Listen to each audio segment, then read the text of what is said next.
Okay, so we're going to turn the page now, go to page 106. We're just going to go very briefly over the dominant seventh arpeggios because your piano proficiency exam is going to be much more about just the regular scales and arpeggios.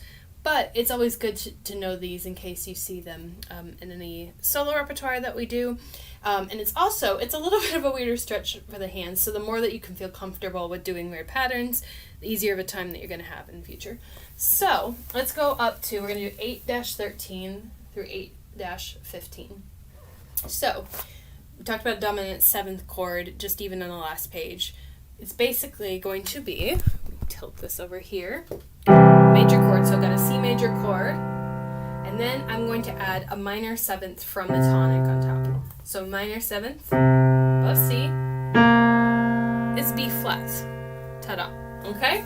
Alright, so the fingering for these keys, or for these arpeggios rather, is going to be actually pretty self-explanatory just looking at it. If we have 3 white keys and then a black key, we definitely do not want the thumb on the black key. Unless you're playing octaves or something special, in scales and arpeggios, we always want to avoid the thumb. So we're actually just going to do 1, 2, 3, 4, 1, 2, 3, 4, and then end up on 5 at the top. Okay? So the first one's for C7, we're going to do it hands separately, and then for the other two, we're going to split the difference between the hands since it's the same fingering. Okay? All right. So let's start with right hand for C7. We're going to start. We've got C, E, G, B flat, and I'm going to call out the fingerings as we go. Okay? All right. So once you've gotten there, if you can stretch, I know it's a little bit weird. Try to put each of your fingers on one of those keys. All right? Okay, let's go. So we've got 1 on C, 2 on E, 3 on G, 4 on B flat, and keep going. I'm going to stop calling out in letters. 1, 2, 3, 4, 5. Pause, lift, and then come back down. 4, 3, 2, 1, over, 4, 3, 2, whoops, my bad,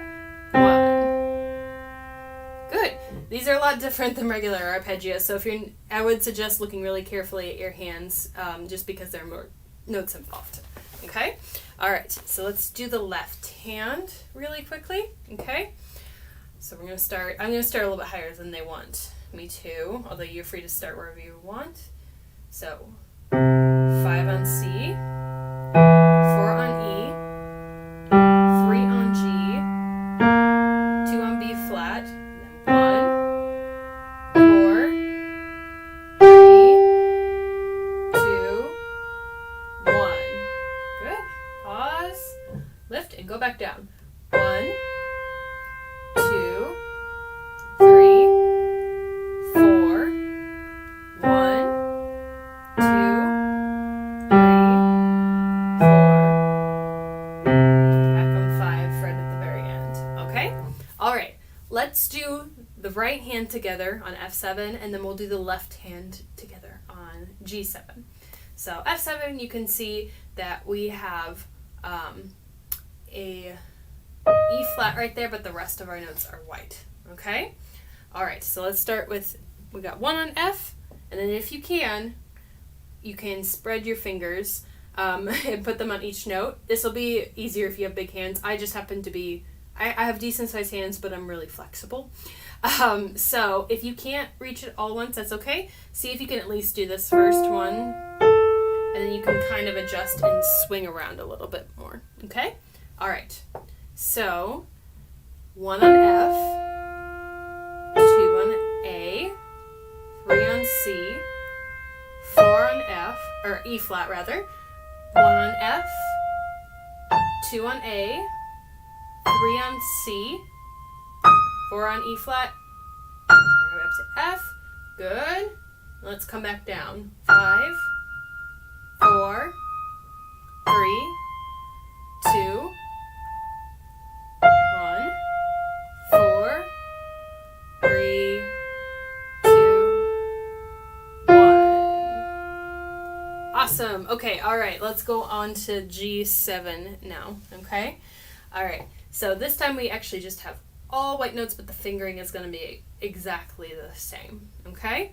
All right, so start whatever G you feel comfortable with. This, I've always found that this is a little bit more of an awkward one just because there are no black notes to hang on to, but we're going to go really slow for right now and not worry about putting them hands together, so that should help. What I have to do, especially my left hand's not quite as flexible, is swing like I was talking about earlier. Okay? So find that G. So we have 5 on G, 4 on B flat, 3 on D, 2 on F, and then 1, 4, 3, 2. I'm going to stop saying anything now.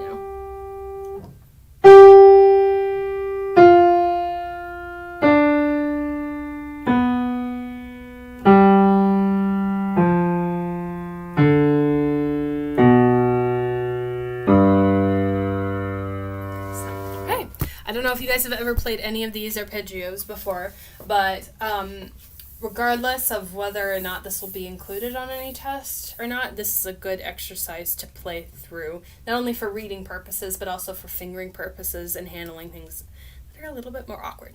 So next video, we are going to talk about the scales that we will end up using later on. We're going to go on to page 107 and talk about G flat major and F sharp harmonic minor.